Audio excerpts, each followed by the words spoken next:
إن الحمد لله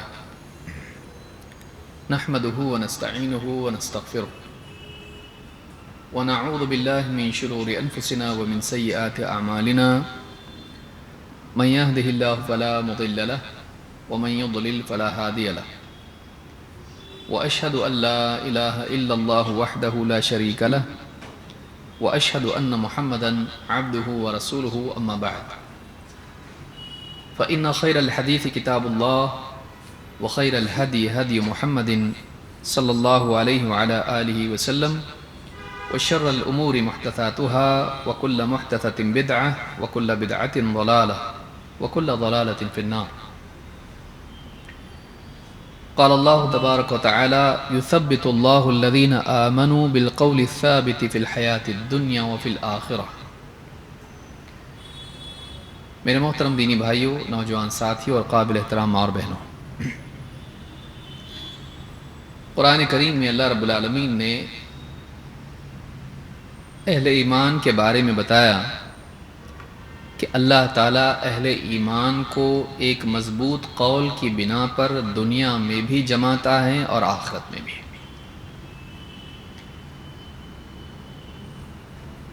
معلوم ہے کہ ثابت قدمی اللہ کی طرف سے آتی ہے، اسی لیے اللہ تعالیٰ نے اس کی نسبت اپنی طرف کی ہے۔ یثبت اللہ، اللہ تعالیٰ ثابت قدم رکھتا ہے، جماتا ہے، استقامت عطا کرتا ہے۔ لیکن یہ استقامت ان لوگوں کو نصیب ہوتی ہے جو پہلے سے اپنی طرف سے ایمان کا ثبوت دیں، جن کے پاس خود اپنا ایمان ہو۔ یثبت اللہ الذین آمنوا، اللہ تعالیٰ ایمان والوں کو جماتا ہے۔ لیکن ایمان والے کون؟ ایمان والے وہ جو توحید کی بنیاد پر ایمان لاتے ہیں۔ اسی لیے کہا بالقول الثابت، ایک مضبوط قول کی بنیاد پر، ایک مضبوط قول کے سبب، اس کے ذریعے۔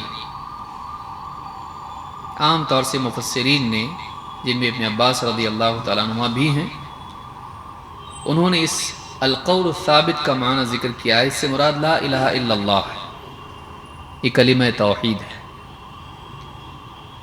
دنیا میں چونکہ انسان کلمہ توحید کا اقرار کرتا ہے اور ایمان کا ثبوت دیتا ہے، اللہ تعالیٰ بندے کے اس ایمان کی بنیاد پر اسے اور ایمان عطا کرتا ہے۔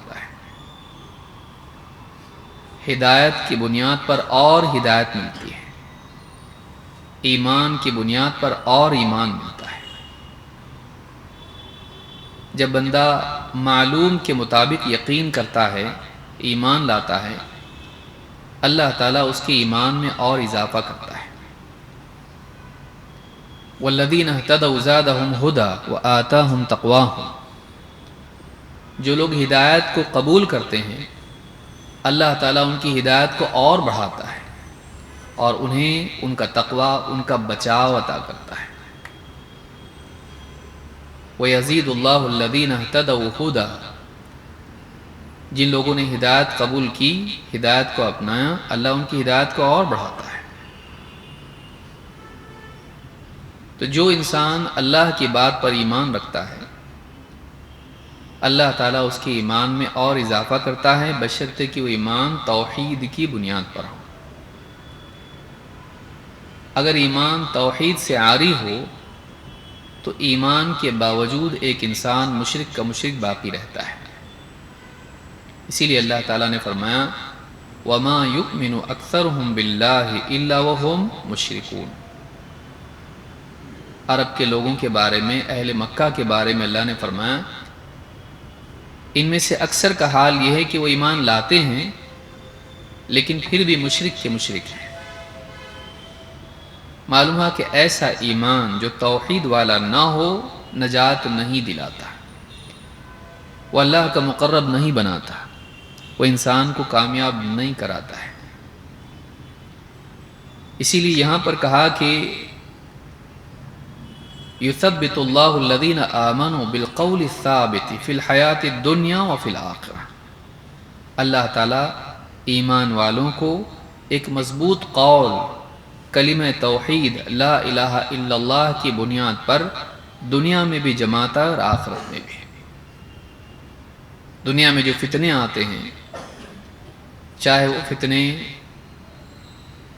صحت کے اعتبار سے ہوں، بیماری، چاہے وہ فتنے معاشی اعتبار سے ہوں، مال و دولت، چاہے وہ فتنے سیاسی اعتبار سے ہوں، حکومتوں کا بگڑنا بدلنا، چاہے وہ فتنے گھریلو زندگی کے اعتبار سے ہو، خاندانی زندگی کے اعتبار سے ہو، سماجی زندگی کے اعتبار سے ہو، کسی بھی اعتبار سے ہو، چاہے وہ فتنے دعوت کے میدان میں ہو، اہل باطل کا اہل حق کو ستانا،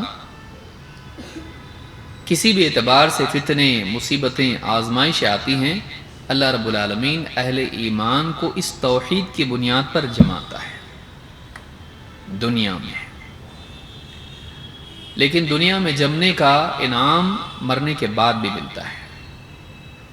جو دنیا میں صراط مستقیم پر جمع، وہ قیامت کے دن ہر مرحلے میں جماؤ پاتا ہے، ثابت قدمی پاتا ہے۔ جو یہاں جمتا ہے اللہ اس کو وہاں جماتا ہے۔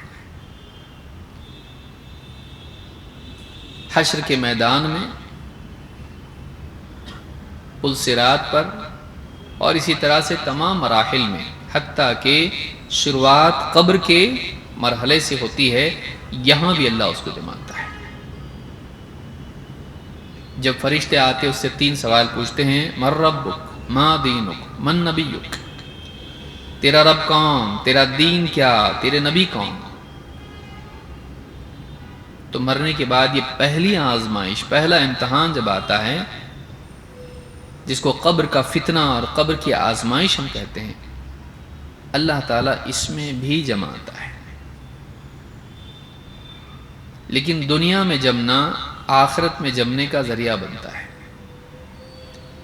لیکن دنیا میں آدمی جمتا کیسے؟ اپنے یقین کی بنیاد پر۔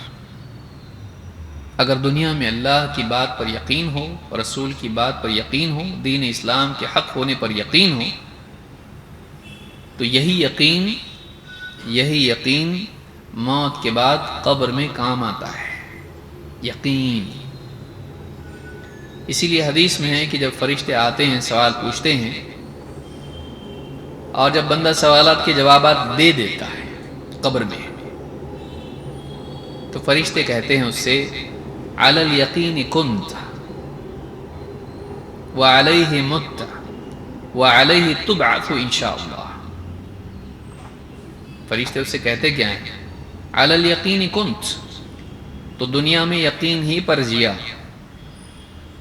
وعلیہ مت، اور اسے پر تیری موت آئی، وعلیہ تبعث انشاءاللہ، اور اسی یقین پر تو اٹھایا جائے گا دوبارہ زندہ کر کے قیامت کے دن انشاءاللہ۔ معلوم ہوا کہ سارا مدار یقین پر ہے۔ لیکن یقین کا مدار کس پر ہے؟ یقین کا مدار دلیل پر ہے۔ یقین تب پیدا ہوتا ہے جب انسان کے پاس قطعی علم ہو۔ مضبوط علم مضبوط یقین پیدا کرتا ہے۔ کھوکھلا علم، ادھورا علم، کمزور علم کمزور یقین پیدا کرتا ہے، بلکہ بعض اوقات شک پیدا کرتا ہے۔ جتنی مضبوط بات علمی اعتبار سے انسان کے سامنے آتی ہے، اتنا ہی مضبوط یقین دل میں پیدا ہوتا ہے، چاہے وہ دنیا کی خبر ہو یا آخرت کی، دنیا کا معاملہ ہو یا دین کا۔ یقینی معلومات یقین پیدا کرتی ہے، پختہ معلومات یقین پیدا کرتی ہے۔ اسی لیے دین کے معاملات میں انسان کو اپنے اعتقاد کی بنیاد دلائل پر قائم کرنا چاہیے، اوہام پر نہیں۔ بس لوگ کہتے ہیں، یہ بھی کہنے لگ گیا، منافق کہے گا قبر میں کیا کہے گا؟ لوگ کہتے تھے، بس میں بھی کہنے لگ گیا تھا، یقین نہیں تھا۔ لوگوں کی کہی ہوئی بات کو یہ بھی دہرا دیتا تھا، بلا یقین، دنیوی مفاد کی وجہ سے۔ لہذا بہت ضروری ہے کہ ہم ان 3 سوالوں کا جواب سیکھیں، اس کے دلائل جانیں، تاکہ ان دلائل کی روشنی میں ہمارے دل میں یقین پیدا ہو۔ تاکہ اس یقین کے ساتھ میں مرتے وقت میں جب شیطان کنفیوز کرنے کے لیے آئے تو بندہ کنفیوز نہیں ہو۔ اسی لیے اللہ کے نبی صلی اللہ علیہ وسلم اللہ سے دعا کرتے تھے وَأَعُوذُ بِكَ أَن يَتَخَبَّطَنِيَ الشَّيْطَانُ عِنْدَ الْمَوْتِ، اے اللہ میں تیری پناہ مانگتا ہوں کہ کہیں شیطان موت کے وقت میں مجھے خبط میں، کنفیوژن میں مبتلا نہ کر دے۔ اس وقت میں جمے رہنا، دنیا میں جمے رہنا اللہ کی توفیق کے بغیر نہیں ہو سکتا ہے، لیکن یہ اسی کو نصیب ہوگا جو واقعی زندگی بھر جمع رہا، جیسے جیتا ہے ویسے مرتا ہے۔ اگر زندگی یقین، اطمینان، رضا کے ساتھ میں تھی، موت کے وقت بھی یقین کے ساتھ مرے گا، اللہ سے راضی ہو کر مرے گا کہ پھر فرشتے بلکہ اللہ تعالیٰ اس سے کہے یا ایتھا النفس المطمئنہ ارجعی الی ربک راضیۃ مرضیہ، اے اطمینان والی روح چل اپنے رب کی طرف چل، اس حال میں کہ تو رب سے راضی اور رب تجھ سے راضی۔ یہ جو رضا کی کیفیت ہے زندگی میں اگر ہے تو موت کے وقت بھی اللہ تعالیٰ کی طرف سے عطا ہوتی ہے، بلکہ اللہ بھی اس سے راضی ہوتا ہے۔ اس لیے یہ جو 3 سوالات ہیں، تیرا رب کون، تیرا دین کیا، تیرے نبی کون، اس سے متعلق دلائل کے ساتھ میں علم حاصل کرنا، اپنے علم کو پختہ کرنا ضروری ہے، تاکہ ہمارا یقین مضبوط ہو اور تاکہ ہم مرتے وقت میں یقین پر مریں، یقین کے ساتھ جئیں اور یقین کے ساتھ مریں۔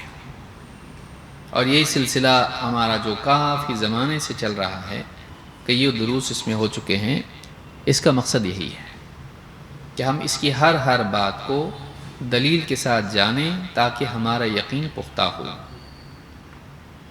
آخری بات جہاں پر آ کے ہم رک گئے تھے وہ قرآن کریم کی آیات ہیں جو سورۃ المدثر میں ہیں، اور یہ 3 جو حصے ہیں، تیرا رب کون، رب سے متعلق، تیرا دین کیا، دین سے متعلق، اور آخری حصہ جس پر ابھی ہم باقی ہیں اور قریب ہے کہ وہ ختم ہو، تو وہ تیرا نبی کون، محمد صلی اللہ علیہ وسلم کی معرفت، اور اسی میں ایک یہ ہے کہ اللہ رب العالمین نے آپ کا انتخاب کیا اس لیے کہ آپ لوگوں کو ڈرائیں، لوگوں کو ڈرائے اپنی ذات سے نہیں، اپنی طاقت سے نہیں، اپنی فوج سے نہیں، بلکہ لوگوں کو ڈرائے ایک آنے والے دن سے جس میں ان کا مالک ان سے حساب دے گا، زندگی کا حساب لیا جائے گا، پھر ان کی نجات ایمان اور اعمال کی بنیاد پر ہوگی، اور اگر ایمان اور اعمال کا اہتمام نہیں تھا، اللہ کی پسند کے مطابق عقیدہ نہیں تھا، اللہ کی پسند کے مطابق اعمال اگر نہیں تھے، تو ایسا انسان چاہے دنیا کا بادشاہ کیوں نہ ہو وہ ناکام ہوگا، کیونکہ اس دن ساری انسانیت اپنی بادشاہت کھو دے گی۔ اس دن بادشاہت صرف ایک اللہ کے لیے ہوگی، لمن الملک اليوم للہ الواحد القہار۔ آج کس کی بادشاہت ہے؟ اس ایک اللہ کی بادشاہت ہے جو ایک یکتا ہے اور قہار ہے، سب پر غالب ہے، اس سے کوئی بھاگ نہیں سکتا ہے، اس کے خلاف کوئی کارروائی کر کے کامیاب نہیں ہو سکتا ہے، اس کو کوئی ضرر نہیں پہنچا سکتا ہے۔ اس دن اللہ تعالیٰ فیصلہ کرے گا، مالک یوم الدین، بدلے کے دن کا مالک۔ اس دن اللہ تعالیٰ لوگوں کے مستقبل کا فیصلہ کرے گا اور بہترین فیصلہ کرے گا۔ الیس اللہ باحکم الحاکمین، کہ اللہ سب سے بہتر فیصلہ کرنے والا نہیں؟ اس دن فیصلہ ہونے والا ہے۔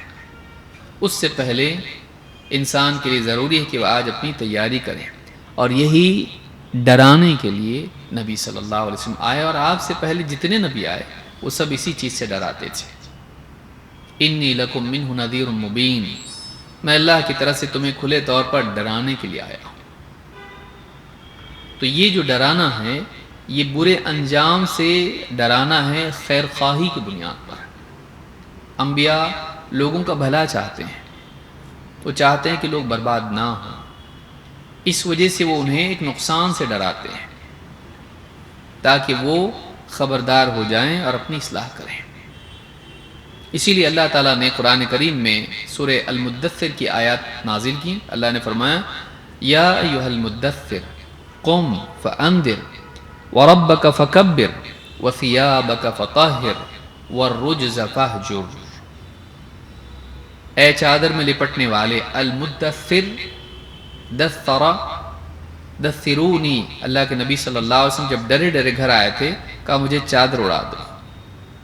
یا ایھا المدثر، اے چادر میں لپٹنے والے، قم، کھڑے ہو جائیے، فانذر، لوگوں کو خبردار کیجیے، لوگوں کو اس برے انجام سے ڈرائیے تاکہ وہ تیاری کریں۔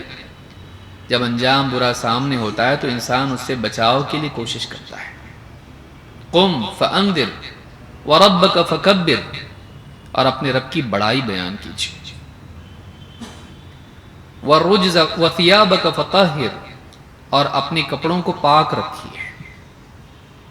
والرجز فہجر، اور رجز، بت، وثن، ان کو چھوڑ دیجیے، یعنی چھوڑے رکھیے، کیونکہ آپ صلی اللہ علیہ وسلم پہلے بھی بتوں کی عبادت نہیں کرتے تھے۔ آپ نے کبھی بتوں کی عبادت نہیں کی، آپ ہمیشہ سے بچے رہے۔ تو ان آیات میں اللہ رب العالمین نے نبی کریم صلی اللہ علیہ وسلم کو حکم دیا کہ آپ لوگوں کو توحید کی دعوت دیں۔ اس کی تفسیر ہم اس سے پہلے بھی دیکھ چکے ہیں پچھلے درس میں۔ اس سے آگے بڑھتے ہوئے ہم دیکھیں گے شیخ الاسلام محمد بن عبد الوہاب رحمہ اللہ فرماتے ہیں، اخذ علی ھذا 10 سنین یدعو الی التوحید۔ اللہ کے نبی صلی اللہ علیہ وسلم نے 10 سال تک اسی عمل پر، اسی ذمہ داری کو پورا کرتے ہوئے آپ نے 10 سال تک لوگوں کو توحید کی دعوت دی۔ 10 سال تک مکہ میں نبوت کے ملنے کے بعد آپ نے لوگوں کو توحید کی دعوت دی۔ وَبَعْدَ الْعَشْرِ عُرِجَ بِهِ إِلَى السَّمَاءِ، اور یہ 10 سال گزرنے کے بعد آپ آسمان کی طرف معراج میں سیر کے لیے گئے۔ اللہ تعالیٰ نے آپ کو 10 سالوں کے بعد میں معراج کرائی۔ وَفُرِضَتْ عَلَيْهِ الصَّلَوَاتُ الْخَمْسِ، اور آپ پر 5 نمازیں فرض ہوئیں۔ وَصَلَّى فِي مَكَّةَ 3 سنین، اور نمازوں کی فرضیت کے بعد 3 سال تک آپ نماز پڑھتے رہے مکہ میں۔ وَبَعْدَهَا أُمِرَ بِالْهِجْرَةِ إِلَى الْمَدِينَةِ، اور اس کے بعد آپ کو حکم دیا گیا تو آپ اللہ کے حکم سے ہجرت کر کے مدینہ تشریف لے گئے۔ یہ حصہ ہے جس کو آج ہم کو سمجھنا ہے۔ سب سے پہلی بات، 10 سال تک آپ لگاتار، یعنی معراج کو یہاں بنیاد بنا کے بات کی گئی۔ معراج سے پہلے 10 سال اور معراج کے بعد بھی تو مسلسل دعوت دیتے رہے، لیکن یہ ایک بڑا واقعہ ہے معراج کا، جو ابو طالب کی وفات اور اسی طرح سے حضرت خدیجہ رضی اللہ تعالیٰ عنہ کی وفات کے بعد ہوا تھا۔ یعنی بہت ہی برا وقت تھا، بہت سخت وقت تھا نبی صلی اللہ علیہ وسلم پر۔ اس وقت میں معراج کا واقعہ پیش آیا، جو اللہ تعالیٰ نے آپ کو رفعت عطا فرمائی اور آسمانوں کی سیر کرائی۔ تو کہتے ہیں کہ اخذ علی ھذا 10 سنین یدعو الی التوحید، شروع سے اللہ کے نبی صلی اللہ علیہ وسلم نے لوگوں کو توحید کی دعوت دی، اور سارے انبیاء یہی کرتے آئے۔ انسانی زندگی میں کئی مسائل ہوتے ہیں، لیکن انسان کی سب سے بڑی ضرورت توحید ہے، اور سب سے بڑا مسئلہ جس سے اس کو اپنے آپ کو پاک کرنا ہے، جس کو حل کرنا ہے، وہ شرک ہے۔ سماج میں بگاڑ کئی اعتبار سے ہوتا ہے، اخلاقی بگاڑ ہوتا ہے، چوری، زنا، قتل، سود، مار پیٹ، ظلم و زیادتی۔ سماج کے اندر بہت ساری برائیاں ہوتی ہیں، لیکن سب سے بڑی برائی جس سے سماج کو پاک کرنا ضروری ہے وہ شرک ہے، کیونکہ دنیوی اعتبار سے لوگ ایک دوسرے کے ساتھ برا معاملہ کرتے ہیں، لیکن سب سے زیادہ برا معاملہ یہ ہے کہ انسان اللہ کے باب میں برائی کرے، اللہ کا حق اللہ کو نہ دے، اللہ کے معاملے میں ظلم کرے۔ اسی لیے حضرت لقمان نے کہا تھا، یا بنی لا تشرک باللہ ان الشرک لظلم عظیم، اے بیٹے اللہ کے ساتھ شرک مت کرنا، اس لیے کہ شرک ظلم عظیم ہے۔ عام طور سے انسانوں کا ذہن دنیا کے ظلم کی طرف جاتا ہے، کبھی رشتہ داری کا آپس کا ظلم ہوتا ہے، کبھی پڑوسیوں کا، کبھی تجارت میں ظلم، کبھی حکومتوں کا ظلم، اور چونکہ انسان کا ذہن ہمیشہ دنیا کی چیزوں سے جڑا رہتا ہے، اس لیے یہ ظلم آدمی کے سامنے ہوتا ہے، اور جتنی بھی سماجی اصلاح کی تحریکیں اٹھتی ہیں عام طور سے اسی کے اطراف گھومتی رہتی ہے، اور زیادہ تر حکومتوں کا ظلم دکھائی دیتا ہے کہ فلاں حکومت ہے، اس کا بادشاہ عوام کا خیال نہیں رکھتا ہے یا ظلم کرتا ہے، لہٰذا ہم کو اس کے خلاف کچھ کرنا چاہیے۔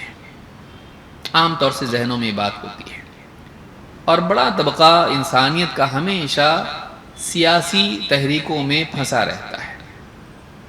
ہوتا کچھ نہیں ہے، ایک حکومت کا تختہ پلٹ جاتا ہے، اس کی جگہ دوسری حکومت آتی ہے، ظالم حکومت کو ہٹا کے اس سے زیادہ ظالم حکومت کا غلبہ ہو جاتا ہے، یا پھر وہ بھی حکومت چلی جاتی ہے اور پھر آپس میں لوگ ایک دوسرے کے خلاف لڑنے لگ جاتے ہیں، سول وار ہو جاتا ہے، اور کئی ملکوں کا حال ایسا ہوتا ہے۔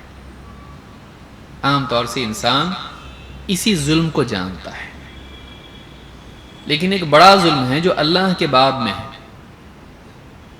اور وہ ایسا ظلم ہے کہ اس کی مغفرت ہی نہیں ہے۔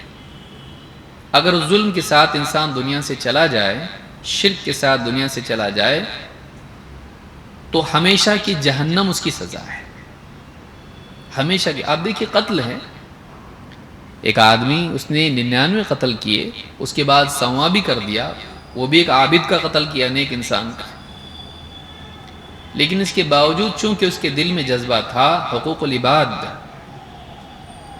وہ توبہ کے لیے بڑا اور بھرپائی کی گنجائش نہیں تھی، بھئی جو مر گیا اس کو کہاں سے واپس لا سکتا ہے، وہ نہیں۔ اب ندامت کی وجہ سے آگے بڑھا، اللہ تعالیٰ نے اس کو معاف کیا اپنی طرف سے، اس کے دل کی تڑپ دیکھتے ہوئے، سچائی دیکھتے ہوئے، اور رجوع کو دیکھتے ہوئے۔ اللہ اس کو بھی معاف کر سکتا ہے اگر اللہ تعالیٰ چاہیں۔ بندے نے اگر بندوں کے باب میں ظلم کیا ہے لیکن اس کی تڑپ سچی اور بھرپائی پر قادر نہیں ہے، لیکن اس کے اندر جذبہ توبہ کا صحیح ہے، سچا ہے، اللہ اس کو معاف کر سکتا ہے اپنی طرف سے۔ لیکن اللہ کے باب میں ظلم، اس کی مغفرت نہیں۔ ان اللہ لا یغفر ان یشرک بہ ویغفر ما دون ذلک لمن یشاء۔ اللہ تعالیٰ ہرگز بھی اس بات کو نہیں بخشے گا کہ اس کے ساتھ کسی کو شریک کیا جائے، ہاں ویغفر ما دون ذلک، اس سے کمتر کوئی گناہ اگر ہوگا جس کو چاہے گا اللہ معاف کرے گا۔ شرک کی مغفرت نہیں، شرک کرنے والا ہمیشہ کے لیے ہلاک ہو گیا۔ انہ من یشرک باللہ فقد حرم اللہ علیہ الجنہ ومأواہ النار وما للظالمین من انصار۔ جو اللہ کے ساتھ شرک کرے، اللہ تعالیٰ فرماتا ہے جو اللہ کے ساتھ شرک کرے، انہ من یشرک باللہ فقد حرم اللہ علیہ الجنہ، اللہ نے اس پر جنت کو حرام کر دیا ہے۔ حرام کا معنی عربی زبان میں ممنوع کا ہوتا ہے، منع۔ جنت اس کے لیے منع ہے، وہ نہیں جا سکتا ہے، بند، وہ نہیں جا سکتا ہے، اللہ نے اس پر جنت کو حرام کر دیا ہے۔ وَمَأْوَاهُ النَّارُ، اس کا ٹھکانہ جہنم کی آگ ہے۔ وَمَا لِلظَّالِمِينَ مِنْ أَنصَارٍ، اور ظالموں کا کوئی مددگار نہیں۔ سارے نبی اسی لیے اپنی ساری محنت اس پر لگا دیتے ہیں کہ لوگوں کا عقیدہ صحیح ہو جائے، وہ توحید والے بنے۔ وَلَقَدْ بَعَثْنَا فِي كُلِّ أُمَّةٍ رَسُولًا أَنِ اعْبُدُوا اللَّهَ وَاجْتَنِبُوا الطَّاغُوتَ، ہم نے ہر امت میں رسول بھیجا اس دعوت کے ساتھ کہ اللہ کی عبادت کرو، طاغوت سے بچو، اللہ کی عبادت کرو، طاغوت سے بچو۔ اہل علم فرماتے ہیں طاغوت کیا ہے؟ کل ما عبد من دون اللہ فهو راض، ہر وہ شخص جسے اللہ کے سوا پوجا جائے اور وہ اس پر راضی ہو۔ اسی لیے عیسیٰ علیہ السلام طاغوت نہیں ہے، نعوذ باللہ، کیونکہ وہ اس سے راضی نہیں ہے۔ طاغوت اس کو کہتے ہیں جو راضی ہو، انبیاء طاغوت نہیں ہے، اگرچہ ان کی قوموں میں سے بعض کو قوموں نے پوجا بھی، ان کی اتنی تعظیم کر دی کہ اللہ کے برابر بنا دیا۔ لعنت اللہ علی الیہود والنصارى اتخذوا قبور انبیائہم مساجد، اللہ کی لعنت و یہود و نصارہ پر، انہوں نے اپنے نبیوں کی قبروں کو سجدہ گاہ بنا لیا۔ تو جتنے بھی نبی آئے انہوں نے اپنی قوموں کو اسی سے ڈرایا.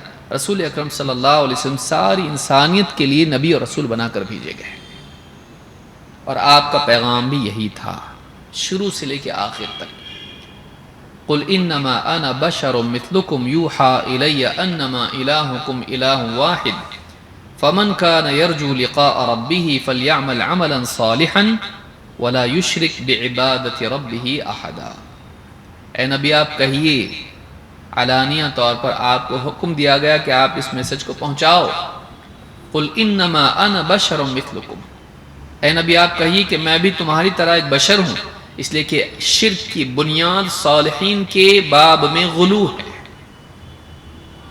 عیسیٰ علیہ السلام کے بارے میں کیا کیا لوگوں نے؟ بشریت سے بڑھا کر ان کو ربوبیت اور الوہیت میں داخل کر دیا. پہلا جملہ کہنے کے لیے کہا اللہ نے، کہیے. پہلا اعلان کیا ہے؟ ابھی توحید کی بات شروع نہیں ہوئی. انما انا بشر مثلکم، میں بھی تمہاری طرح ایک بشر ہوں، میں انسان ہوں، رب نہیں ہوں، معبود نہیں ہوں، میں بشر ہوں، انسان ہوں. یوحا الی، میری طرف ایک پیغام آیا ہے، میں اپنی طرف سے بھی نہیں بول رہا ہوں. اب یہاں آپ دیکھیے انما انا بشر مثلکم میں تواضع کا پہلو ہے، اور میں تمہاری طرح ایک انسان ہوں ہے، اس میں ربوبیت اور الوہیت کی نفی ہے. لیکن آگے یہ بتایا گیا ہے کہ ایسا بھی عام انسان نہیں جس سے سارے انسان ہوتے ہیں. یوحا الی، اس میں تمییز ہے کہ باقی لوگوں کی طرف وحی نہیں ہوتی ہے، میری طرف وحی کی گئی ہے. نبوت اور رسالت سے اللہ تعالیٰ نے آپ کو سرفراز کیا. اس لیے ہم کیا کہتے ہیں التحیات میں؟ وَأَشْهَدُ أَنَّ مُحَمَّدًا عَبْدُهُ، اس کے بعد وَرَسُولُهُ، میں گواہی دیتا ہوں اس بات کی کہ محمد صلی اللہ علیہ وسلم اللہ کے بندے اور رسول ہیں. خالی بندے بھی نہیں بولنا ہے، بندے کے ساتھ ساتھ کیا ہے؟ رسول بھی ہے. بندگی کا اقرار اور ربوبیت اور الوہیت کے بالمقابل ہے، اور رسالت کا اقرار ان لوگوں کے بالمقابل ہے جو آپ کی رسالت کو تسلیم نہیں کرتے. بندگی کا اقرار ان کے بالمقابل ہے جنہوں نے آپ کو آپ کے مقام سے بڑھا دیا، اور رسالت کا اقرار ان کے بالمقابل ہے جنہوں نے آپ کو رسول ماننے سے انکار کر کے عام آدمی بنا کر انکار کر دیا. اگرچہ دونوں اپنی جگہ شرف ہیں، کیونکہ عبودیت کا تعلق اللہ سے ہے اور رسالت کا تعلق مخلوق سے ہے. کہ آپ کی زندگی میں دو پہلو ہیں. ایک پہلو یہ ہے کہ آپ اللہ کے بندے تھے، اللہ کے آگے جھکنے والے، اللہ سے دعا مانگنے والا، اللہ کی عبادت کا حق ادا کرنے والے. وَمَا خَلَقْتُ الْجِنَّ وَالْإِنسَ إِلَّا لِيَعْبُدُونَ، اور اس حق کو ادا کرنے والے، عبودیت. یہ رشتہ بندے اور اللہ کا رشتہ ہے. لیکن رسالت کا جو معاملہ ہے وہ اللہ کا پیغام لے کر بندوں کی طرف جانا. عبادت کا معاملہ کیا ہے؟ اللہ کی طرف رخ ہے، رسالت کا رخ بندوں کی طرف ہے. مرسل اسی کو کہا جاتا ہے جس کو کسی کے پاس بھیجا جائے پیغام لے کر. تو رسالت کا پہلو مخلوق کی طرف ہے، بندوں کی طرف ہے. یا ایھا الناس انی رسول اللہ الیکم جمیعا، اے لوگوں میں تمہاری طرف، تم سب کی طرف اللہ کی طرف سے رسول ہوں. تمہاری طرف، وہ بندوں کی طرف رخ ہے اس کا. رسالت کا پہلو اگرچہ اللہ کی طرف سے رسالت عطا ہوتی ہے، لیکن اس کا رخ بندوں کی طرف ہوتا ہے. اسی لیے آپ دیکھیں سورہ مزمل اور سورہ مدثر، دو صورتیں ہیں. ایک میں دونوں میں قم کا ذکر ہے، دونوں میں کھڑے ہونے کا حکم ہے. ایک میں اللہ کے سامنے کھڑا ہونا، دوسرے میں بندوں کے سامنے کھڑا ہونا. سورہ مدثر میں کہا قم فانذر، کھڑے ہو جائیے، لوگوں کو ڈرائیے. تو یہاں قیام جو ہے یہ مخلوق کے سامنے ہے بطور دعوت. لیکن سورہ مزمل میں کیا کہا؟ قم اللیل یا ایھا المزمل قم اللیل الا قلیلا، اے مزمل، چادر میں لپٹنے والے یہاں بھی ہے. قم اللیل الا قلیلا، رات میں تہجد کی نماز میں قیام کیجئے، پوری رات سوائے کچھ حصے کے. پھر کہا نصفہ، آدھی رات. پھر کہا او انقص منہ الا قلیلا، اب انقص منہ قلیلا، یا پھر اس سے کچھ اور کم کر دیجیے۔ تو یہ جو قیام ہے یہ قیام اللیل ہے، یہ قیام عبادت ہے، وہ قیام دعوت ہے۔ سورہ مدثر میں قیام دعوت ہے، کھڑے ہو جائیے لوگوں کو ڈرائیے، اور سورہ مزمل میں قیام عبادت ہے، کھڑے ہو جائیے اللہ کے آگے، آہوزاری کیجیے، دعا کیجیے اللہ سے۔ یہ بندگی کا قیام ہے، وہ رسالت والا قیام ہے۔ تو نبی صلی اللہ علیہ وسلم کی یہ دونوں حیثیتیں ہیں، عبودیت اور رسالت۔ تو سارے نبی لوگوں کو ڈراتے رہے۔ اللہ تعالیٰ نے محمد صلی اللہ علیہ وسلم کو کہا یا قل انما انا بشر مثلکم، اے نبی آپ کہیے میں تمہاری طرح ایک بشر ہوں، تاکہ آپ کی عبودیت یہاں پر ظاہر کی جائے، لوگ آپ کو بڑھا چڑھا کے ویسا نہ کریں جیسا عیسیٰ علیہ السلام کے بارے میں کیا۔ اسی لیے آپ نے فرمایا لا تطرونی کما اطرت النصارى ابن مریم، کما اطرت النصارى عیسیٰ ابن مریم، مجھے تاریخ میں میرے بارے میں بڑا چڑھا کے ایسی باتیں مت کرو جیسا عیسیٰ ابن مریم کے بارے میں ان کی ماننے والوں نے ان کے باب میں غلو کیا، حدیں پار کر دی۔ فَإِنَّمَا أَنَا عَبْدُهُ، تو میں اللہ کا بندہ ہوں۔ تو پھر کیا کہا فَقُولُوا عبد اللہ ورسولہ، جب تم میرے بارے میں کچھ بولو تو کہو اللہ کے بندے اور اللہ کے رسول۔ دیکھیے پھر آگے عبودیت اور رسالت۔ یوحا الی، میری طرف اللہ کی طرف سے وحی کی گئی ہے، انما الہکم الہ واحد، کہ تمہارا معبود تو بس ایک معبود ہے۔ فمن کان یرجو لقاء ربہ، تو جو کوئی اپنے رب کی ملاقات کی امید لگائے ہوئے ہو۔ علماء کہتے ہیں یرجو قرآن کریم میں دونوں طرح سے آتا ہے۔ بعض الفاظ عربی زبان میں ایسے ہیں کہ ایک ہی لفظ کا معنی دونوں ہوتا ہے اپوزٹس، ان میں سے رجا کا لفظ بھی ہے۔ رجا کا معنی امید کا بھی ہوتا ہے اور رجا کا معنی خوف کا بھی ہوتا ہے، اگرچہ غالب معنی اس کا امید ہوتا ہے۔ اسی لیے تفسیر میں علماء نے کہا فمن کان یرجو لقاء ربہ، تو جو اپنے رب سے ملاقات کی امید لگائے ہوئے ہے، کہا جو اپنے رب کی ملاقات سے ڈرتا ہے، اپنے رب کی ملاقات سے ڈرتا ہے، فَلْيَعْمَلْ عَمَلًا صَالِحًا، اسے چاہیے کہ وہ عمل کرے تو اچھا عمل کرے، وَلَا يُشْرِكْ بِعِبَادَةِ رَبِّهِ أَحَدًا، اور اپنے رب کی عبادت میں کسی کو بھی شریک نہ کرے۔ فَلْيَعْمَلْ عَمَلًا صَالِحًا میں علماء فرماتے ہیں سنت کی بات ہے، وَلَا يُشْرِكْ بِعِبَادَةِ رَبِّهِ أَحَدًا میں اخلاص اور توحید کی بات ہے۔ عمل صالح، کوئی عمل اچھا ہے برا ہے کیسے معلوم پڑے گا؟ عقل سے؟ وہ معلوم پڑے گا نبی صلی اللہ علیہ وسلم کی تعلیمات کی روشنی میں۔ اسی لیے آپ نے فرمایا من عمل عملا لیس علیہ امرنا فہو رد، جو ایسا عمل کرے جو ہم نے کرنے کو کہا ہی نہیں، رد ہو جائے گا۔ سنت کے مطابق عمل کرے، جو اللہ سے اچھے حال میں ملنا چاہتا ہے وہ عمل کرے تو اچھا عمل کرے۔ اچھا عمل کون سا؟ جو سنت کے مطابق ہو۔ لقد کان لکم فی رسول اللہ اسوۃ حسنہ، تمہارے لیے رسول میں اسوہ حسنہ، اچھا اسوہ موجود ہے۔ تو حسنہ اچھا اسوہ، اچھا نمونہ کہاں ہے؟ رسول کی زندگی میں۔ سنت کے مطابق عمل کرے، یہ بھلا ہے، اچھا عمل وہ ہے۔ وَلَا يُشْرِكْ بِعِبَادَةِ رَبِّهِ أَحَدًا، اور اپنے رب کی عبادت میں کسی کو شریک نہ کرے، اس میں اخلاص ہے۔ سنت کے مطابق عمل کریں اور توحید والا اخلاص والا عمل کرے۔ اللہ نے آپ کو بھی یہ حکم دیا، اور اللہ کے نبی صلی اللہ علیہ وسلم کمال درجے میں اپنی ذمہ داری کو ادا کرتے رہے آخری دن تک۔ شروعات میں بھی آپ نے دعوت دی۔ اشعث کہتے ہیں حدثنی شیخ من بنی مالک ابن کنانہ، اشعث کہتے ہیں مجھے بنی مالک ابن کنانہ کے ایک بزرگ نے، شیخ نے یہ بات کہی۔ شیخ سے مراد بزرگ، عمر دراز آدمی۔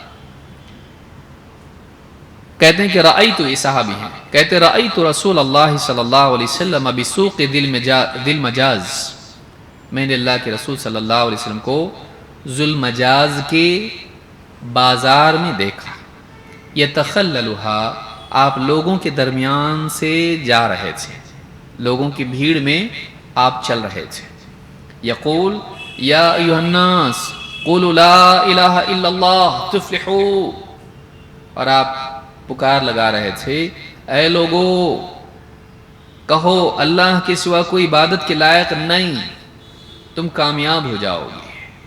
اس بات کا اقرار کر لو کہ اللہ کے سوا کوئی عبادت کے لائق نہیں، اللہ کے سوا کوئی حقیقی معبود نہیں، تم کامیاب ہو جاؤ گے۔ کامیابی کی شروعات تب ہوتی ہے جب انسان کی زندگی میں توحید آتی ہے، توحید کے بغیر کامیابی کا تصور نہیں۔ اسی لیے اللہ کے نبی صلی اللہ علیہ وسلم بازار میں جا کر لوگوں کو خود دعوت دیتے تھے، اے لوگو لا الہ الا اللہ کا اقرار کرو، تم کامیاب ہو جاؤ گے۔ قال وابو جہل یحفی علیہ التراب، لیکن ابو جہل آپ کے سر پر مٹی ڈالتا تھا، یحفی علیہ التراب ویقول یا ایھا الناس لا یغرنکم ھذا عن دینکم، اور ابو جہل کہتا تھا اے لوگو یہ آدمی تم کو تمہارے دین سے بدکا نہ دے، تمہارے دین سے تم کو ہٹا نہ دے، دور نہ کر دے۔ فإنما يريد لتتركوا آلهتكم وتتركوا اللات والعزى، اس کا مقصد یہ ہے، اس کی نیت یہ، اس کی چاہت یہ ہے کہ تم اپنے معبودوں کو چھوڑ دو اور لات عزا کو بھی چھوڑ دو۔ لات اور عزا بڑے معبود تھے ان لوگوں کے، عام طور سے عرب اس کو مانتے تھے، اسی لیے اللہ تعالیٰ نے قرآن کریم میں ذکر بھی کیا ان کا سورہ نجم میں، افرأیتم اللات والعزى، کیا تم نے لات اور عزا کو بھی دیکھا ہے؟ تو اللہ نے ان کا نام لے کے ذکر کیا، یہ بڑے بت تھے ان کے، معبود تھے ان کے، تو کہا کہ یہ چاہتا ہے کہ لات اور عزا کو تم چھوڑ دو، یعنی ان کے نزدیک وہ اتنی بڑی دلیل تھے کہ ان کو چھوڑنے کی دعوت دینے والا کبھی صحیح نہیں ہو سکتا ہے، اتنا ان کے نزدیک اعتماد تھا، یہ بت تو ہے ہی ہے، ان کو جو چھوڑنے کی بات کرتا ہے وہ صحیح نہیں ہو سکتا۔ تو ابو جہل بطور دلیل پیش کر رہا ہے، یہ معلوم کیا کہتا ہے، یہ ان کو چھوڑنے کی بات کہتا ہے، اس کی بات مت مانو۔ تو ایک طرف نبی صلی اللہ علیہ وسلم اللہ کی دعوت دے رہے ہیں، اور دوسری طرف آپ کے پیچھے ابو جہل نہ صرف اپنے قول سے بلکہ اپنے عمل سے بھی آپ کی دعوت کو روکنے کی کوشش کر رہا ہے، اپنے قول سے کہہ رہا ہے کہ ان کی بات مت مانو، اور یہ تم کو لات اور عزا کی عبادت چھوڑنے کو کہتے ہیں، بتوں کو چھوڑنے کو کہتے ہیں۔ افسوس اس بات پر ہے، اب غور کیجئے اس کے اوپر، لا الہ الا اللہ کی دعوت اللہ کے نبی صلی اللہ علیہ وسلم دے رہے ہیں، اور ابو جہل کو سمجھتا ہے اس دعوت کا تقاضا یہ ہے کہ بتوں کو چھوڑا جائے، اس دعوت کا حاصل یہ ہے کہ یہ ماننے کے بعد غیر اللہ کی عبادت چھوڑنی پڑے گی۔ لیکن بدقسمتی سے کتنا بڑا طبقہ مسلمانوں کا ہے جو لا الہ الا اللہ کا اقرار کرتا ہے، لیکن درگاہوں پر سجدے بھی کرتا ہے، نظر نیاز بھی کرتا ہے، کندوریاں اور نہ جانے کتنی قربانی کرتا ہے، اور کیا کیا کرتا ہے، کہ ابو جہل کو سمجھ میں آ رہا ہے کہ اگر لا الہ الا، اب نبی صلی اللہ علیہ وسلم کیا کہہ رہے ہیں، لا الہ الا اللہ کا اقرار کر لو، لا الہ الا اللہ کا اقرار کر لو، کامیاب ہو جاؤ گے۔ ابو جہل کو سمجھ میں آ رہا ہے یہ پڑھنے کا مطلب کیا ہے، بتوں کی عبادت چھوڑنی پڑے گی۔ معلوم یہ ہوا کہ لا الہ الا اللہ کا اقرار صرف مجرد زبانی کلام نہیں ہے، بلکہ اس کی ایک ڈیمانڈ ہے، اس کا ایک تقاضا ہے، وہ یہ بولنے والا بتوں کی عبادت چھوڑتا ہے، بلکہ اللہ کے سوا تمام معبودوں کو چھوڑتا ہے۔ اس لیے آپ دیکھو کیا کہہ رہا ہے، لِتَتْرُكُوا آلِهَتَكُمْ، تمہارے سارے معبودوں کو چھوڑنے کی دعوت ہے اس میں۔ انما کیا کہتا تھا، یا ایھا الناس لا یغرنکم ھذا عن دینکم، تم کو تمہارے دین سے یہ دور نہ کر دے، اور فانما یرید لتترکوا آلہتکم، اس کا ارادہ یہ ہے، اس کی چاہت یہ ہے کہ تم اپنے معبودوں کو چھوڑ دو۔ ابو جہل کو معلوم ہے کہ نبی کی چاہت کیا ہے، اور کلمہ پڑھنے والے مسلمان کو نہ معلوم ہو کہ نبی کی چاہت کیا ہے، کتنے افسوس کی بات ہے۔ جہل کتنی بڑی مصیبت ہے، جہالت کتنی بڑی مصیبت ہے کہ ماننے والا بھی اس سے نیچے چلا جاتا ہے جس کو نہیں ماننے والا جان رہا ہے۔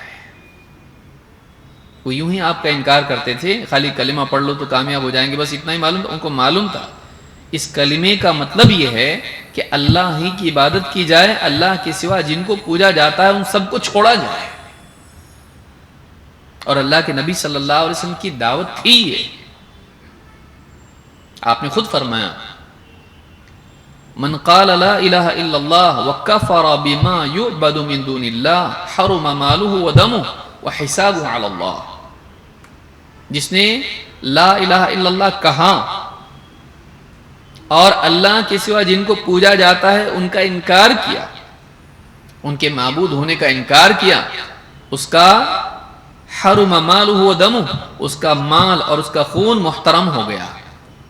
اب مال غنیمت میں اس کا مال نہیں چھین سکتے، اس کو قتل نہیں کر سکتے، نہیں، اب وہ مسلمان ہو گیا۔ اس کا حساب اللہ کے ذمے ہے، واقعی دل سے مان رہا نہیں مان رہا، اس کے دل میں کیا ہے وہ ہم کو نہیں معلوم، زبان سے بولا نا، اب اس کی جان اور اس کا خون اب بہانا حرام، مال لوٹنا حرام، جنگ میں نہیں۔ اسی لیے اسامہ بن زید رضی اللہ تعالیٰ عنہ کا قصہ ہے کہ جب حملہ کیا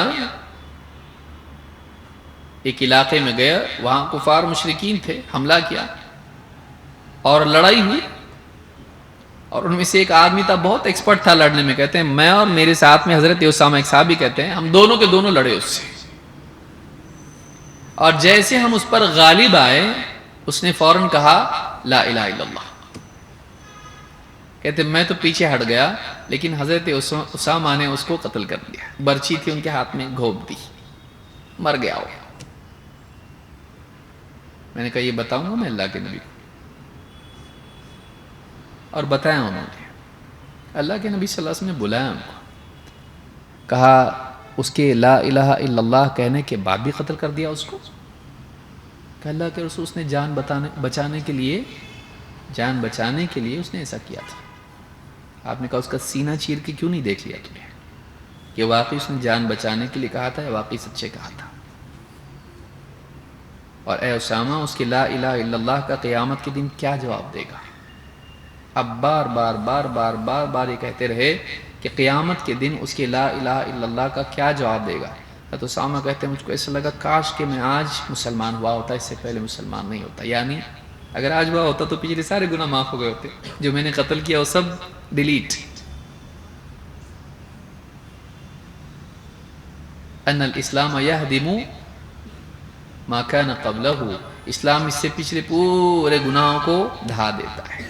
کہتے میرے دل میں تمنا پیدا ہوئی کاش کہ میں آج مسلمان ہوا ہوتا، تو وہ جو پچھلا قتل ہے میرے نامہ اعمال سے کیا ہو جاتا؟ مٹ جاتا۔ نہیں قتل کر سکتے، کلمہ پڑھنے والے کو قتل نہیں کر سکتے، تو اس کی جان اور اس کا مال محترم ہو جاتا ہے۔ کب؟ من قال لا الہ الا اللہ وکفر بما یعبد من دون اللہ، جہاں توحید کا اقرار ضروری ہے وہیں توحید کے برخلاف کا انکار بھی ضروری ہے،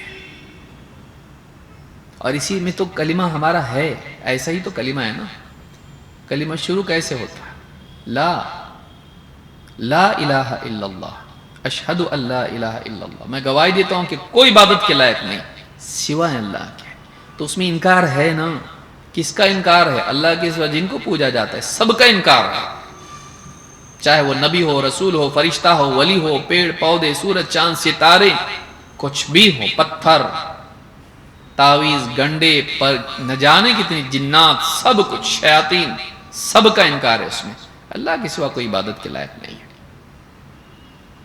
مشرکین جانتے تھے، اور قرآن میں بھی اللہ نے فرمایا فَمَن يَكْفُرْ بِالطَّاغُوتِ وَيُؤْمِن بِاللَّهِ فَقَدِ اسْتَمْسَكَ بِالْعُرْوَةِ الْوُثْقَىٰ لَا انفِصَامَ لَهَا، کہ جو طاغوت کا انکار کرے اور اللہ پر ایمان لائے اس نے ایک ایسا مضبوط کڑا تھام لیا ہے جو ٹوٹنے والا نہیں، ایسی مضبوط رسی پکڑ لی ہے بچاؤ کے لیے جو ٹوٹنے والی نہیں ہے۔ لیکن پہلے کیا کہا؟ طاغوت کا انکار کریں اور اللہ پر ایمان لائیں۔ کتنی بدقسمتی ہے کہ مسلمانوں کا ایک بڑا طبقہ اس بات کو نہیں جانتا ہے، جہل کی وجہ سے سالوں سال گزر گئے، نماز سیکھی، روزہ سیکھا، حج سیکھا، توحید نہیں سیکھی۔ یہ بھی کوئی سیکھنے کی چیز ہے؟ ہم تو پیدائشی مسلمان ہیں، ہم کو ایمان لانے کی ضرورت ہے، ہم کو توحید صحیح کرنے کی ضرورت ہے، ہم تو مانتے ہیں اللہ ایک ہی ہے نا، خلاص۔ مشرکین اللہ کو دو مانتے تھے، وہ بھی تو ایک مانتے تھے۔ نہیں، اللہ سب سے بڑا ہے بولتے نا ہم لوگ، مشرکین اللہ کو چھوٹا مانتے تھے، مشرکین اللہ کو سب سے بڑا مانتے تھے، مشرکین بھی اللہ کو سب سے بڑا مانتے تھے، اللہ کے برابر وہ کسی کو نہیں مانتے تھے۔ ان کا مسئلہ کیا تھا کہ صرف ایک کی عبادت کرنا ہے؟ نہیں، اجعل الآلہۃ الہا واحدا ان ھذا لشیء عجاب، اس نے سارے معبودوں کا ایک ہی معبود کر دیا، تو بڑی عجیب چیز ہے۔ ان کو تعجب اس پر تھا کہ صرف ایک کی عبادت کرنا، کسی اور کی نہیں، اللہ تک پہنچنے کے لیے اور کوئی بھی نہیں، ڈائریکٹ۔ ان کے لیے یہ چیز قابل قبول نہیں تھی۔ ان کے نزدیک ان کے جو بت تھے وہ اللہ تک پہنچانے کا واسطہ اور وسیلہ تھے، اسی لیے وہ کہتے ہیں، کیا کہتے تھے؟ ما نعبدهم الا ليقربونا الى الله زلفى، ہم اپنے بتوں کی، اپنے معبودوں کی عبادت صرف اس لیے کرتے ہیں کہ وہ ہمیں اللہ سے کچھ اور قریب کریں۔ قریب کس کے ہونا چاہتے تھے؟ اللہ کے قریب۔ اور یہ جو بت تھے یہ ذریعہ تھے اللہ سے قریب ہونے کا، اصل منزل اور مقصود نہیں تھے۔ وہ قریب اللہ کے ہونا چاہتے تھے ان کے ذریعے سے، ان کا مقام چھوٹا تھا، اللہ بڑا ہے، ان کے نزدیک بھی تھا۔ تو آدمی اللہ کو بڑا مان کے کیا کر رہا ہے؟ اللہ کو خالی بڑا مان لینا کافی نہیں ہے، اللہ اکبر کہ آدمی کافی نہیں ہے۔ اللہ رب العالمین کی توحید کا اقرار کر کے اللہ کے علاوہ سب کی ربوبیت الوہیت کا انکار کرنا ضروری ہے۔ نہ وہ رب ہے نہ معبود ہے، نہ وہ رب ہے نہ معبود، اللہ کے سوا کوئی رب نہیں، اللہ کے سوا کوئی معبود نہیں۔ جب تک کہ یہ نہ ہو توحید صحیح نہیں ہوتی، تب تک کہ توحید صحیح نہیں ہوتی۔ تو ابو جہل کیا کہتا تھا؟ یا ایھا الناس لا یغرنکم ھذا عن دینکم، اے لوگو کہیں یہ آدمی تم کو تمہارے دین سے بھٹکا نہ دے، دھوکے میں نہ ڈال دے، دین کے معاملے میں کنفیوز نہ کر دے۔ فإنما یرید لتترکوا آلہتکم، یہ چاہتا ہے کہ تم کو تمہارے معبودوں سے، یہ چاہتا ہے کہ تم اپنے معبودوں کو چھوڑ دو، تم اپنے معبودوں کو چھوڑ دو۔ وَتَتْرُكُ اللَّاتَ وَالْعُزَّى، بلکہ لات اور عزا ان کو بھی چھوڑ دو بولتا ہی ہے۔ اس کو بھی سمجھتا تھا کہ نبی صلی اللہ علیہ وسلم بتوں کے چھوڑنے کی دعوت دیتے ہیں، ان کو چھوڑنا پڑے گا، ان کی عبادت کو چھوڑنا پڑے گا۔ قال وما يلتفت الیہ رسول اللہ صلی اللہ علیہ وسلم، فرماتے ہیں کہ اللہ کے رسول صلی اللہ علیہ وسلم اس کی طرف دھیان بھی نہیں دیتے تھے۔ کیوں؟ اس لیے کہ اگر آپ اس کی طرف دھیان دیتے تو آپ کا کام چھوٹ جاتا۔ اس میں ایک طرف تو نبی کریم صلی اللہ علیہ وسلم کا صبر معلوم ہوتا ہے، دوسری طرف آپ کی حکمت معلوم ہوتی ہے کہ داعی جب دین کی دعوت دے، اہل باطل اس کے لیے رکاوٹیں پیدا کریں گے، اس کو چاہیے کہ وہ اپنے کام پر دھیان دے، ان سے الجھنے کی بجائے اپنے مقصد پر جمع رہے تاکہ اس کا کام پورا ہو۔ اگر ان کے ساتھ الجھ گیا کام رہ جائے گا، اگر ان کے ساتھ الجھ گیا تو کام رہ جائے گا۔ اور اس سے معلوم ہوتا ہے کہ سر پہ مٹی ڈال رہا ہے ابو جہل، ہم میں سے کوئی برداشت کر پائے گا؟ لیکن رسول اکرم صلی اللہ علیہ وسلم ایسی عظیم الشان شخصیت جو انبیاء کے سردار ہیں، اللہ کے ہاں اتنا اونچا مقام آپ کا ہے، لیکن آپ صلی اللہ علیہ وسلم اس کو کچھ بھی نہیں بولتے تھے، وہ آپ کے سر پہ مٹی ڈال رہا ہے۔ معلوم ہوا کہ انبیاء بھی ہوں، ان کو دعوت کے میدان میں تکلیفوں سے گزرنا پڑتا ہے۔ ہم کیا چاہتے ہیں ذرا سی تکلیف آئی تو فرشتہ نازل ہو جائے مدد کے لیے ہمارے یہاں. اور نبی اللہ کے سالوں سال دعوت دے رہے ہیں، اور ابو جہل، ابو لہب اور نہ جانے کتنے لوگ ہیں آپ کو ستا رہے ہیں، تکلیف دے رہے ہیں، یہاں تک کہ مجبور کر دیا کہ مکہ چھوڑ کے مدینہ چلے جائیں. 13 سال تک دعوت دے رہے ہیں اور کچھ دکھائی نہیں دیتا، کوئی مدد کی صورت نہیں، مظلوم مظلوم مظلوم. اور ہم چاہتے ہیں یہاں ہم نے دین کا کام کیا، وہاں غیبی طور پر کچھ تو کچھ ہمارے ساتھ ایسا ہو جائے کہ ہم کو لگے کہ دیکھو اللہ کی مدد آئی. نہیں ہوتا ایسا.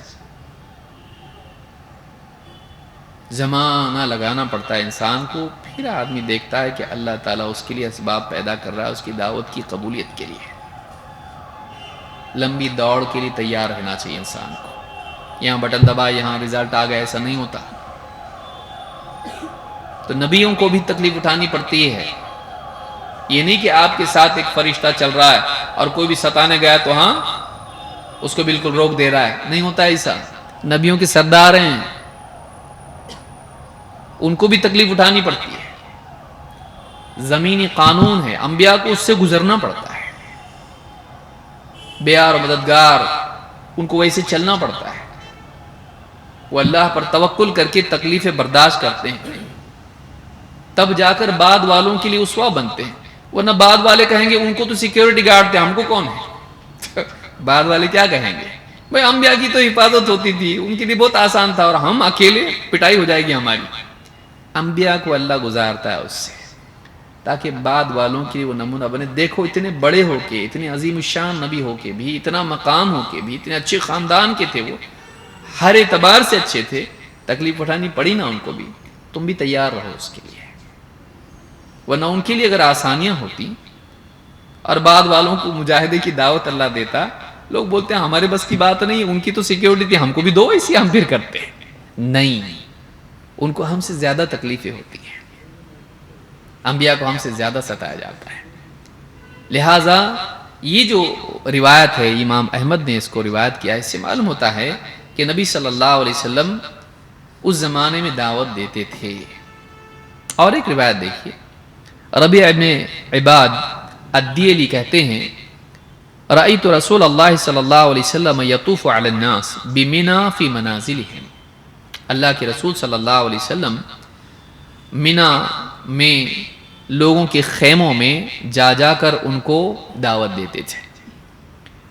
قبل ان یہاجر الی المدینہ، مدینہ ہجرت کرنے سے پہلے. یقول یا ایھا الناس ان اللہ عز وجل یأمرکم ان تعبدوہ ولا تشرکوا بہ شیئا.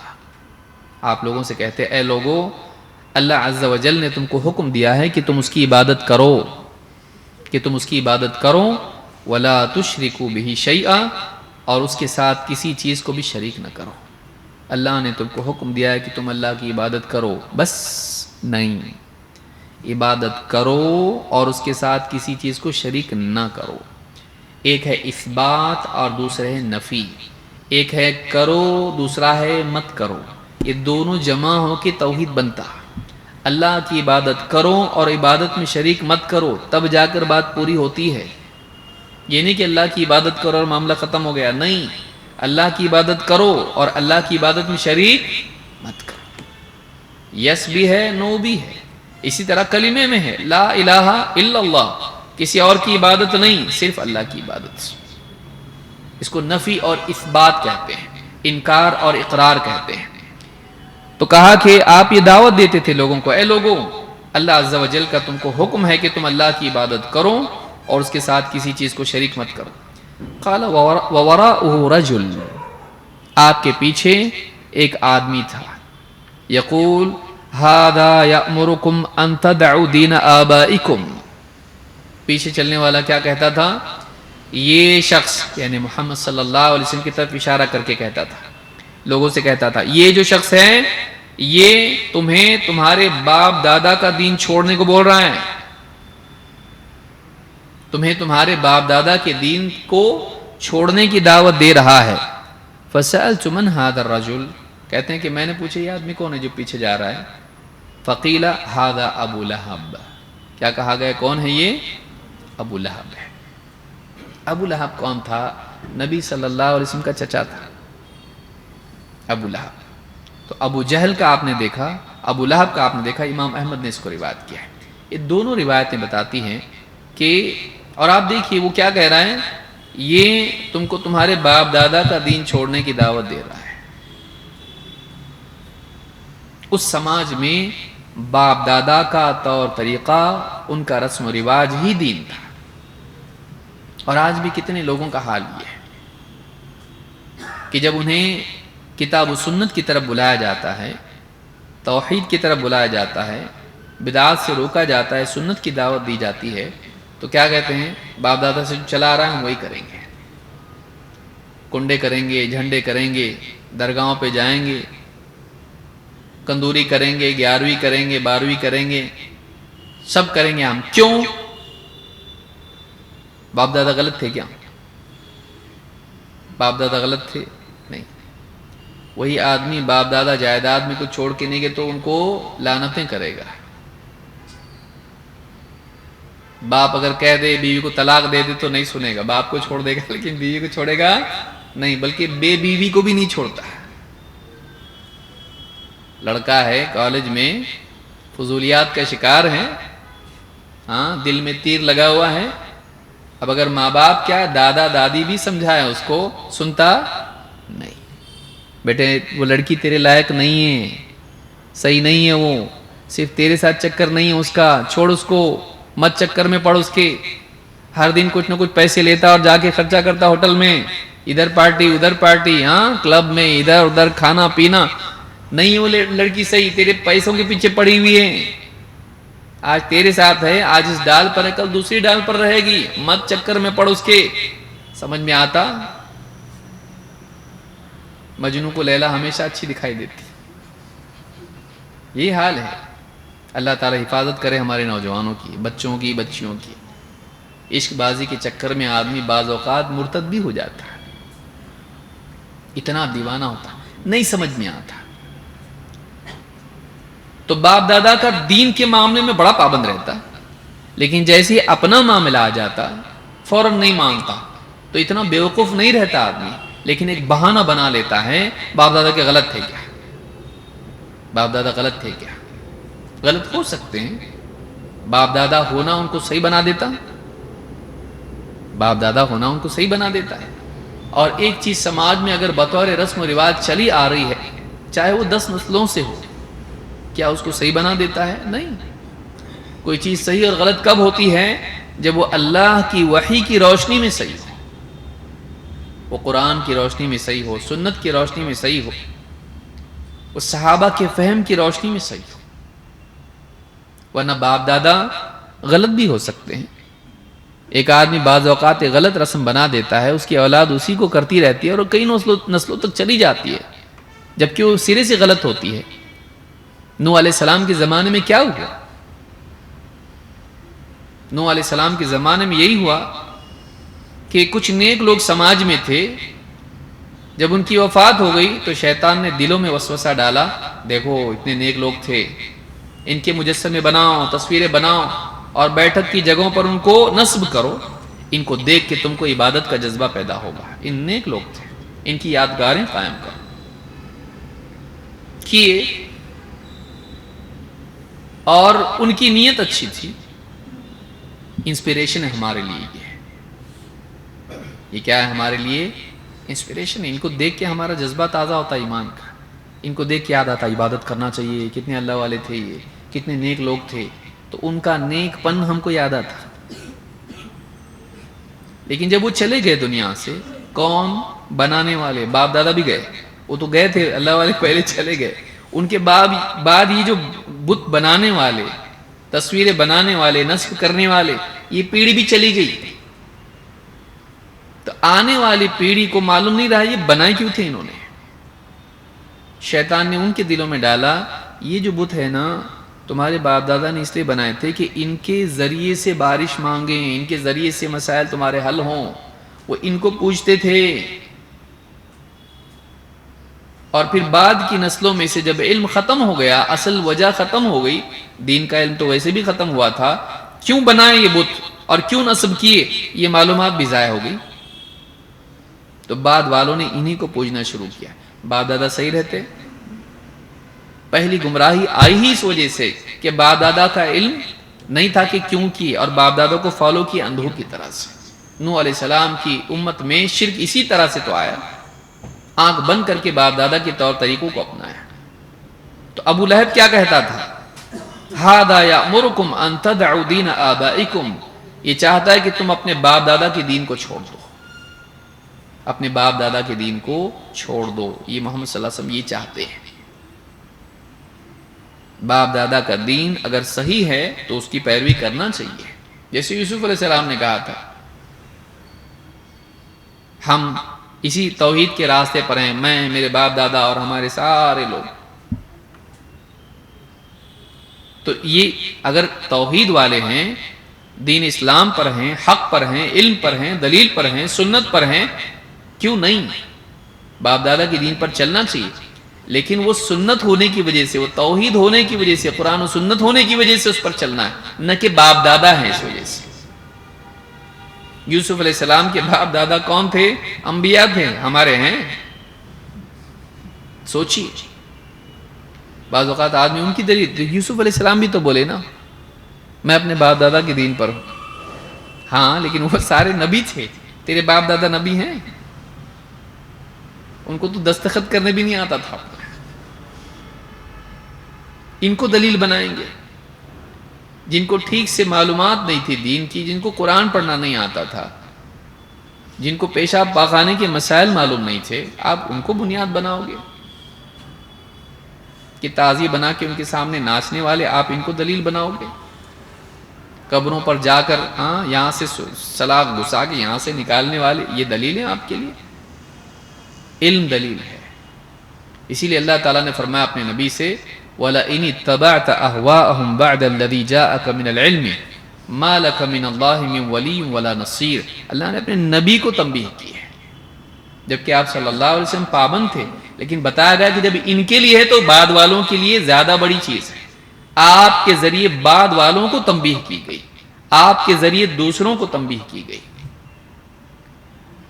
وَلَئِنِ اتَّبَعْتَ أَهْوَاءَهُمْ، اے نبی اگر آپ ان کی خواہشات، ان کے فلسفے، ان کی اپنی فلسفی، احوا چاہتے، گھڑے ہوئے فلسفے، آئیڈیالوجیز، اگر آپ ان کی پیروی کرنے لگ جاؤ، ان کی خواہشات کی، احوا کی پیروی کرنے لگ جاؤ، بعد الذی جاءک من العلم، علم کے آ جانے کے بعد بھی، ما لک من اللہ من ولی ولا نصیر، اللہ کے مقابلے میں آپ کا نہ کوئی محافظ ہوگا اور نہ کوئی مددگار ہوگا۔ اللہ کے مقابلے میں آپ کا کوئی محافظ نہیں ہوگا، اللہ کے مقابلے میں آپ کا کوئی مددگار نہیں ہوگا۔ اللہ تعالیٰ نے دو باتیں بتائی، ایک ہوا اور دوسرے علم۔ خواہشات ایک طرف ہیں، چاہتے ایک طرف ہیں، علم دوسری طرف ہے۔ معلوم ہوا کہ نبی کے لیے بھی علم کی پیروی کرنا لازم ہے۔ کون سا؟ بعد الذی جاءک من العلم، اللہ کی طرف سے جو علم آیا ہے اس کی پابندی نبی کے لیے بھی ضروری ہے۔ پبلک کی چاہتوں کی، اچھا لگتا ہم کو، صحیح لگتا ہم کو، ہم سب کرتے آئے ہیں، ان کی خواہشات کی پیروی، ان کے فلسفوں کی پیروی، ان کی منطق اور ان کی عقل کی پیروی نہیں کر سکتے۔ معلوم ہے کہ اللہ کی طرف سے آئے ہوئے علم کے مقابلے میں جتنی بھی چیزیں وہ سب احوا ہے۔ آدمی یا تو علم کی پیروی کرے گا یا تو خواہشات کی۔ اگر وہ علم کی پیروی نہیں کر رہا ہے تو خواہش کے راستے پر ہے۔ ابن قیم رحمۃ اللہ علیہ فرماتے ہیں فَإِن لَّمْ يَسْتَجِيبُوا لَكَ فَاعْلَمْ أَنَّمَا يَتَّبِعُونَ أَهْوَاءَهُمْ، اے نبی اگر یہ آپ کی بات نہیں مانتے، آپ کی دعوت قبول نہیں کرتے، تو آپ جان لو اس بات کو کہ یہ اپنی خواہشات کی پیروی کر رہے ہیں۔ یا تو آدمی نبی کی مانے گا یا تو آدمی خواہشات کا پیروکار ہوگا۔ جو سنت کے تابع نہیں ہے وہ خواہشات کا غلام ہوگا۔ لہذا نبوی علم حاصل کرنا ضروری ہے۔ اور نبوی علم کیا ہے؟ ترکت فیکم شیئین لن تضلوا بعدہما کتاب اللہ و سنتی، میں اپنے بعد دو چیزیں چھوڑے جا رہا ہوں، ان دو چیزوں کے بعد تم کبھی گمراہ نہیں ہوں گے، ایک اللہ کی کتاب اور دوسرے میری سنت. گمراہی سے بچنے کے لیے کتاب و سنت کا علم ضروری ہے. تو یہ دو مثالیں ہم نے دیکھی اور یہ سارے دلائل ہم کو بتاتے ہیں کہ سارے نبیوں کی دعوت توحید تھی. نبی صلی اللہ علیہ وسلم مکہ میں جب آپ نے دعوت شروع کی تو آپ صاف طور پر توحید کی دعوت دیتے تھے. دو بنیادی چیزیں ان دو واقعات میں ہمارے سامنے آئیں. ایک یہ کہ آپ کی صریح دعوت تھی لا الہ الا اللہ کی، جس کا حاصل یہ تھا کہ لا الہ الا اللہ کا اقرار کرنے والے کو غیر اللہ کی عبادت چھوڑنی پڑے گی. یہ نہ صرف صحابہ سمجھتے تھے بلکہ مشرکین بھی سمجھتے تھے. جھوٹے معبودوں کو چھوڑے بغیر توحید نہیں بنتی. اللہ کے سوا اوروں کی عبادت چھوڑے بغیر توحید صحیح نہیں ہوتی. اسی لیے اثبات کے ساتھ ساتھ نفی بھی ضروری ہے. اور دوسری چیز آپ نے دیکھی کہ ان کے لیے بڑی رکاوٹ جو تھی دعوت کے قبول کرنے میں، خصوصاً توحید کی دعوت کے قبول کرنے میں، وہ باپ دادا کی پرمپرا تھی. اور یہ آج بھی ہے، یہ آج بھی ہے کہ آدمی حق کو قبول نہیں کرتا ہے. کیوں؟ باپ دادا کی وجہ سے. باپ دادا یہ کرتے آئے ہیں، ہم بھی وہی کریں گے. بے سوچے سمجھے، بغیر علم کے، بغیر دلیل کے باپ دادا کے طور طریقوں کو آدمی اپنا لیتا ہے اور اس کی وجہ سے علم کا دشمن بن جاتا ہے. کتنی بڑی جہالت ہے، کتنی بڑی جہالت ہے. وَإِذَا قِيلَ لَهُمْ تَعَالَوْا إِلَىٰ مَا أَنزَلَ اللَّهُ وَإِلَى الرَّسُولِ، کیا کہتے ہیں جب انہیں اللہ اور اس کے رسول کی طرف، اللہ کے نازل کیے ہوئے علم کی طرف اور رسول کی طرف بلایا جاتا تو کیا کہتے ہیں؟ حسبنا ما وجدنا علیہ آباءنا. کیا کہتے ہیں کہ ہمارے لیے کافی ہے وہ چیز جس پر ہم نے اپنے باپ دادا کو پایا. ہمارے باپ دادا کا طور طریقہ ہمارے لیے کافی ہے. یہ مشرکین کا طریقہ ہے. یہ مشرکین کا طریقہ ہے کہ نبوی علم کے مقابلے میں باپ دادا کے رسم و رواج کو وہ اہمیت دیتے تھے. اگر آج ہم کریں تو ہم بھی انہی کے ساتھ ہو جائیں گے. من تشبہ بقوم فہو منہم، جو جس قوم کی مشابہت اختیار کرتا ہے انہی میں سے. اللہ ہم سب کی حفاظت فرمائے. تو یہ دو چیزیں ہم نے دیکھی آج کے اس درس میں کہ شیخ الاسلام محمد ابن عبد الوہاب رحمہ اللہ فرماتے ہیں اخذ علی هذا 10 سنین یدعو الی التوحید. 10 سال تک معراج سے پہلے اللہ کے نبی صلی اللہ علیہ وسلم نے لوگوں کو توحید کی دعوت دی. یعنی آپ کی دعوت کی شروعات ہی کس سے تھی؟ توحید سے. اور مکہ میں آپ لوگوں کو توحید کی دعوت دیتے تھے. تو یہ بہت اہم چیز ہے جس کو یاد رکھنا ضروری ہے کہ اللہ کے سوا کسی اور کی عبادت نہیں. لا الہ الا اللہ کا حاصل یہ ہے کہ بندہ اللہ کی عبادت کرے اور غیر اللہ کی عبادت چھوڑے. یہ چھوڑنا بھی ضروری ہے. صرف نماز پڑھ رہا ہے، روزہ رکھ رہا ہے، پھر درگاہ پہ بھی جا رہا ہے، وہاں بھی سجدے کر رہا ہے، وہاں بھی دعا کر رہا ہے، تو فرق کیا ہوا؟ پھر یہاں بھی کر رہا ہے، وہاں بھی کر رہا ہے. یہاں بھی عبادت، وہاں بھی عبادت، کیونکہ دعا عبادت ہے، سجدہ عبادت ہے، نظر نیاز عبادت ہے، قربانی عبادت ہے. تو وہ چھوڑے بغیر اس کی توحید صحیح نہیں ہوگی. وہ چھوڑنا ضروری ہے. انبیاء کا، اولیاء کا اکرام احترام اپنی جگہ ہے، لیکن انہیں اللہ کی ربوبیت میں یا الوہیت میں داخل شامل نہیں کر سکتے. وہ بندے ہیں، اسی لیے بندگی کا اقرار پہلے ہے، رسالت کا بعد میں. اشہد ان محمدًا عبدہ و رسولہ. اللہ تعالی ہم سب کو سمجھدار فرمائے. مزید باتیں انشاءاللہ آنے والے درس میں دیکھیں گے. اقول ھذا واستغفر اللہ لی ولکم.